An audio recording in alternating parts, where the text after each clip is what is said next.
Alright, motherfucks.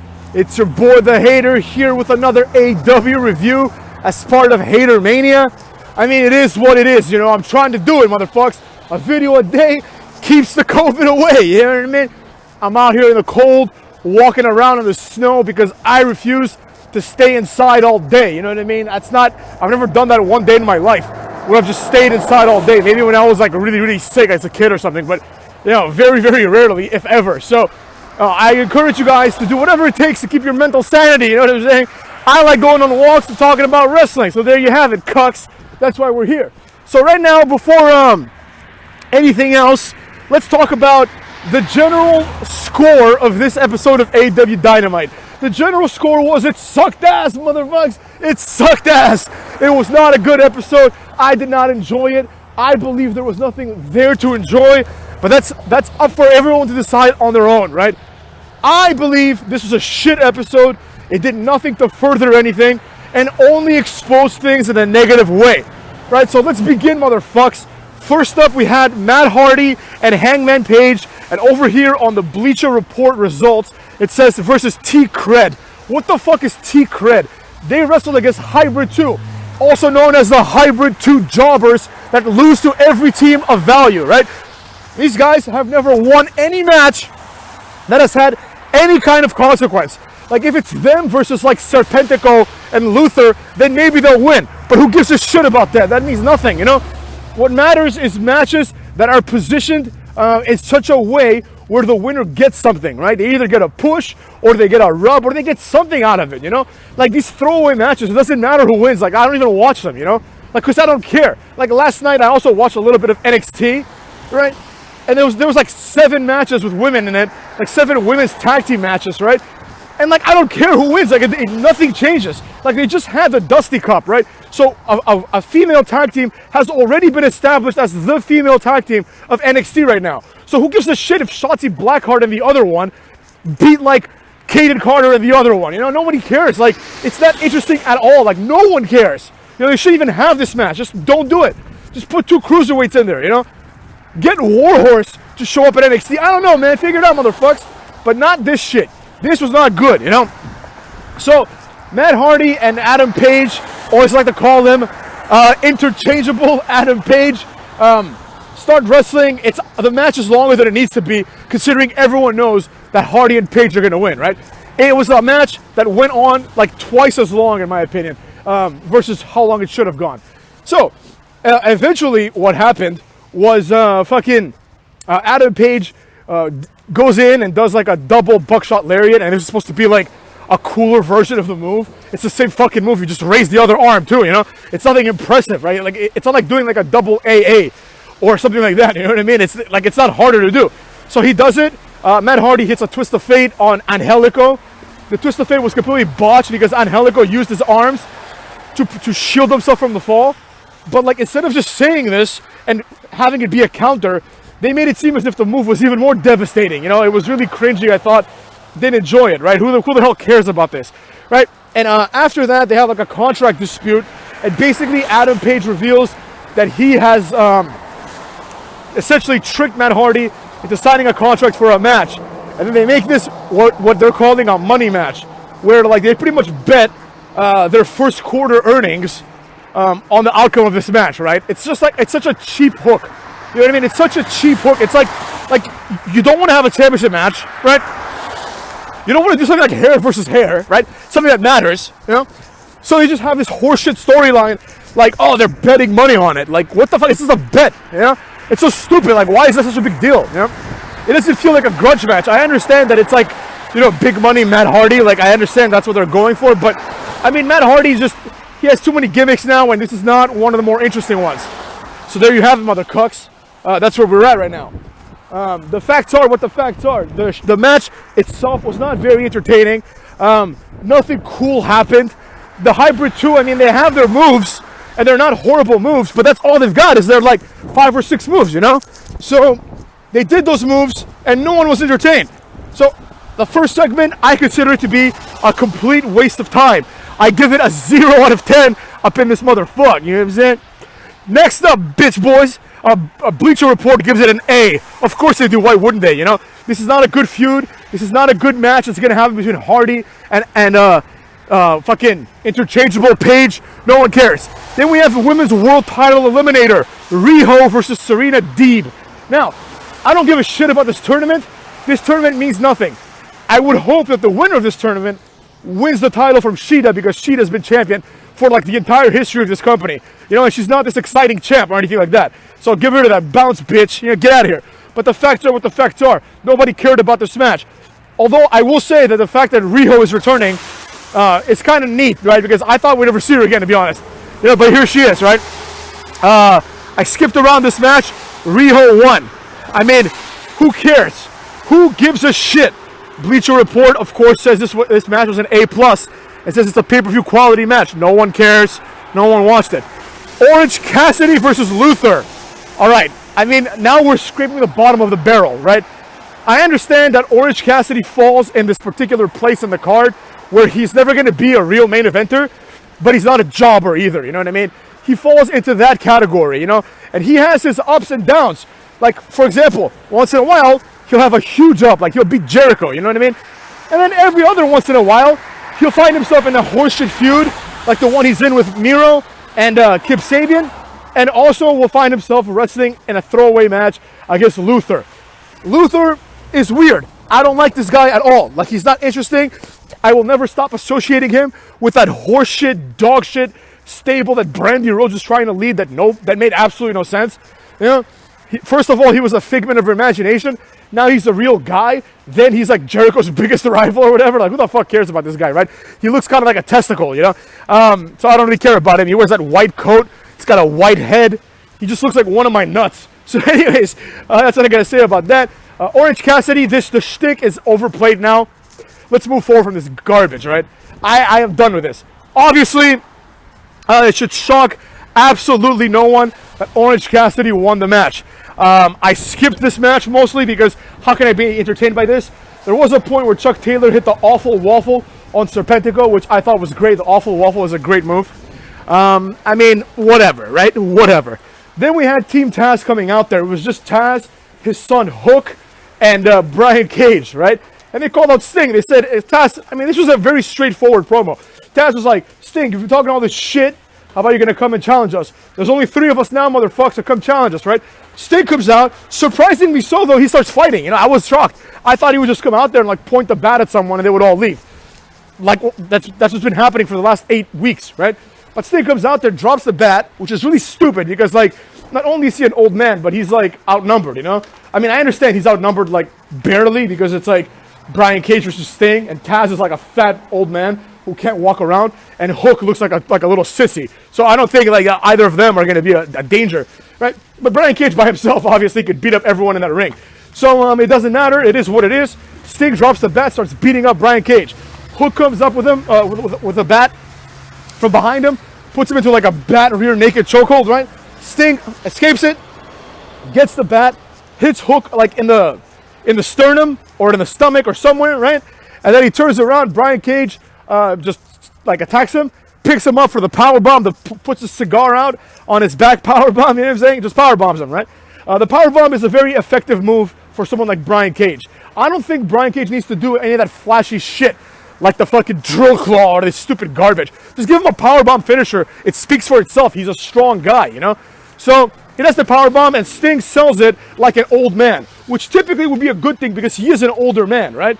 But he's also Sting, motherfucks. He's also Sting. The powerbomb puts Sting out for like 5 minutes. You know?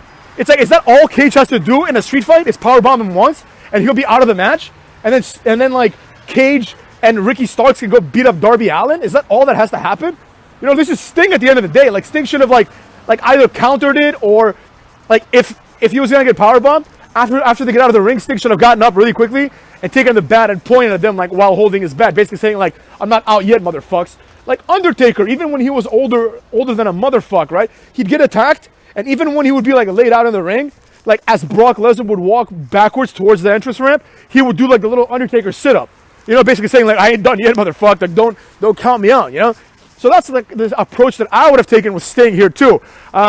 This really makes Sting look like a jabron. You know what I'm saying? I can't get past it, right? This is not the Sting of old. This is not even TNA Sting, which was a pretty good Sting, right? This is like stupid ass, like AEW version of Sting who comes out, does nothing, points a bat for 6 weeks at someone, then gets his ass kicked, and that's all we've seen, right? It's like there's absolutely no reason, right? The imbalance is too great, you know? Ricky Starks, even though he's kind of a jobber, like he's a bigger guy. Like he's not a cruiserweight, you know what I mean? Like he might make it to like the 205 live, right? He might have that, he might cut some weight and get to 205, but he's a beefier, bigger type guy. So someone like him already is like a complete mismatch for Darby Allin, right? Like in real life, it's a complete mismatch. Like Ricky Starks would beat the shit out of Darby Allin, and obviously Ricky Starks would probably beat the shit out of Sting, who's an old man, right? And then we have Brian Cage, who would beat the shit out of all three of them at the same time if he wanted to, within a minute, right? So it's like you have these two bigger, stronger, younger guys, right, against an old man and a midget, basically, right? It's the imbalance is too great. You know, this would be like the equivalent of, I don't know, let's say you have like Braun Strowman on Raw, right? And he starts a gimmick where he picks on cruiserweights, right? And for some reason, he really starts picking on Grand Metalik. That's right, motherfuckers. That's what we've chosen. He starts picking on Grand Metalik, right? Beats his ass every week.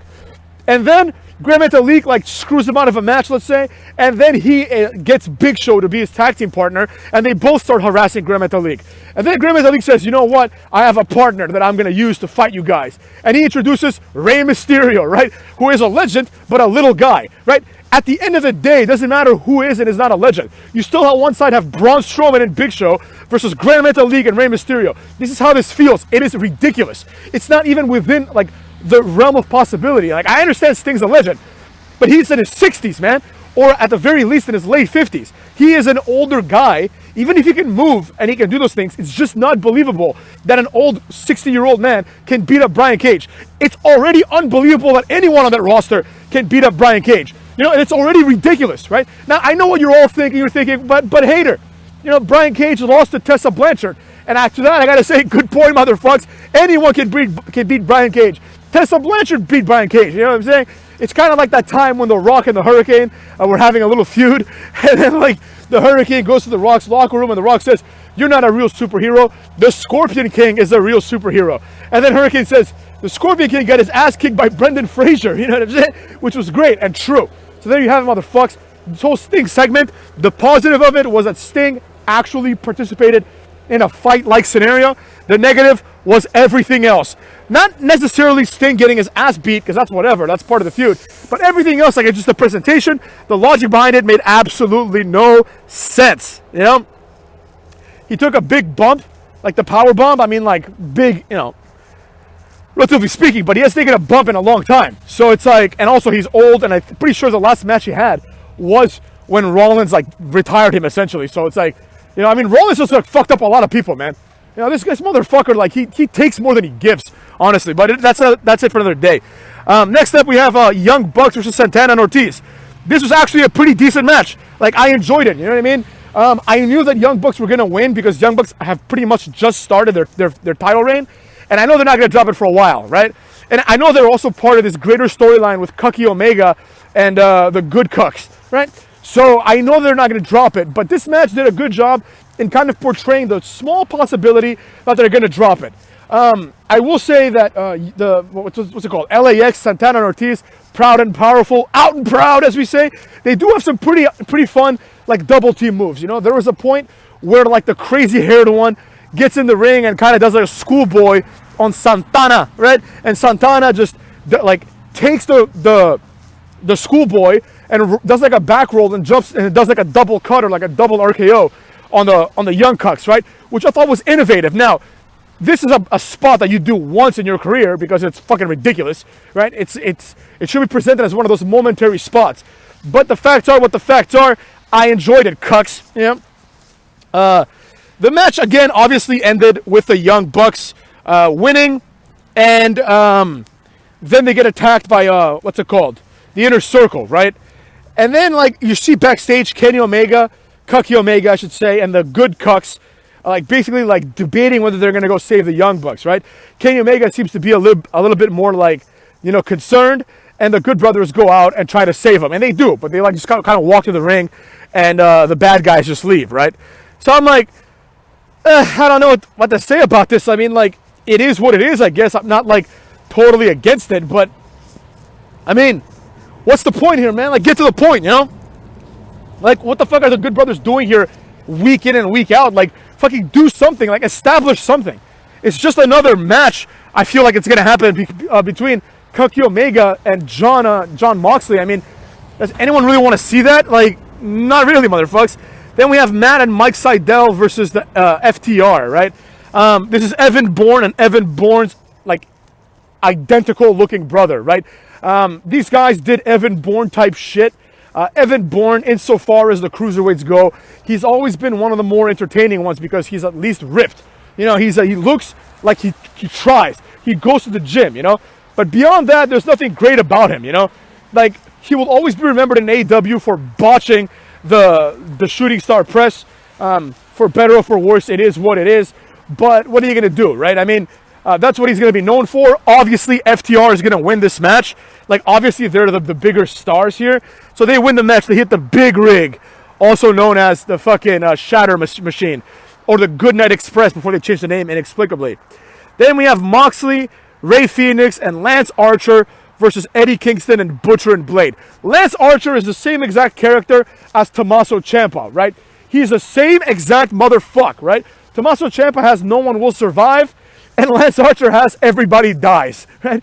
Which are contrapositives of each other, motherfuckers. They mean the exact same thing. Everybody dies means there's no one left alive. And No One Will Survive also means no one will be left alive. So it's the same fucking catchphrase from two similar characters in the fact that they have no real character, they have no real charisma, right? There's nothing really special about either of them. At least Lance Archer, I like him more than Ciampa, of course, because at least he's a big guy. He's a big guy that can do some crazy shit, you know, like he does some cool things. Tommaso Ciampa just does like a middle of the rope DDT, and Randy Orton does as a signature move, and then he does like what's it called, Angel's Wings, but it looks much shittier when he does it for some reason. Probably because he's not as strong as Daniels. I mean, that's the only explanation I can give. So, I'm not interested at all in any Lance Archer matches, nor am I interested in seeing the continued feud between Eddie Kingston and Moxley. John Moxley wins by beating Kingston, I believe it was, right? I mean, it is what it is. Then they get attacked by fucking Kenny Omega, and there it is, motherfuckers. That was the show. They, of course, introduced the fact that they're going to have a main event match, the main event at whatever AEW next pay-per-view, whatever the fuck it's going to be called, is going to be Kenny Omega versus John Moxley. And I forgot, I don't remember the name, but it was some crazy, like, hardcore match. It was like a death match, electricity, like, you know, stampede, some shit like that, right? It was some weird shit. So it's like, all right, this sounds very gimmicky. I mean, I'm interested in seeing it just because, like, it sounds so gimmicky. I want to see it. So I guess it's a good thing. Like, they did a good thing in doing that. Now, periodically, AEW does pay-per-views. And especially, like, the first one, for example, I was really excited for the first pay-per-view. Because I just wanted to see if Jericho was going to become champion or not, you know? So I watched that one. I think I paid for that one, right? And then the other ones I've seen with my friends in various places that show pay-per-views, or that in my friends' houses, or they've taped it for me and shit like that, right? But this one, this pay-per-view, I don't even want to watch, right? Like, when I say I don't want to watch, it's not that, like, I don't want to pay the $50 to watch it, because that's definitely true. I definitely don't want to pay $50 to watch this. But I'm pretty sure, even if it was like not free, if it was free, I'd watch it. But if it involved me paying like $2, I don't think I'd pay it, right? Not because, like, I don't want to waste $2, but because I refuse to pay for this. Like, this doesn't feel like a pay-per-view. It feels like a free show, you know? Like, the entire premise of AEW is just do the same matches that you do on normal TV, but have a gimmick, right? Which sometimes works, you know? But sometimes it doesn't. That's why we have things like the money match. Who gives a shit? You know? I don't give a fuck if Matt Hardy takes money from Adam Page, or if Adam Page takes money from Matt Hardy. These things only matter when there is a consequence to them. Now, there might be a consequence. I don't know. Maybe Matt Hardy wins. Like, I think Matt Hardy's going to win. Maybe Matt Hardy wins, and as a result, Adam Page is broke and perhaps further goes into alcoholism, or perhaps he's broke and becomes like a slave of Matt Hardy type of thing, right? A lot of things could happen. I'm not going to say that it's like for no reason, right? But it's not clear what the next step is, right? It's not clear what happens when one person wins or when the other one doesn't, right? Whereas, for example, in matches like, if you win, you become my slave. Like, perfect example. If, like, in the match between Miro, who has been handled atrociously, and Chuck Taylor, for example, that's a perfect example, right? They got a match. If Chuck Taylor loses, he becomes Miro's young boy, right? Simple as that. Like, you know what the next step is going to be. The next step is going to be like Chuck Taylor being indignified by Miro, being humiliated, right? So you know what you're looking forward to. Like, I don't know what's going to happen after one of them wins the bet for the first quarter earnings. Like, I don't give a rat's ass. You know, could be cool. It could be like Matt Hardy goes to like foreclose on Adam Page's home or something. That'd be pretty funny, I think. Like, I mean, not funny at all, actually, but it would be like consistent with the Matt Hardy gimmick, you know, the big money Matt. So there you have it, motherfucks. That's what happened. Take it for what it is. I thought it was shit. The first segment gets a 0 out of 10, and the whole show by itself, because of the Santana and Ortiz effort, gets a solid 2.5 out of 10. Total shit. NXT wasn't much better either. I actually believe NXT was worse. And we'll talk about that another time, motherfucks, because there's nothing really to talk about beyond my actual opinions on the NXT roster. All right, there you go. Bitches!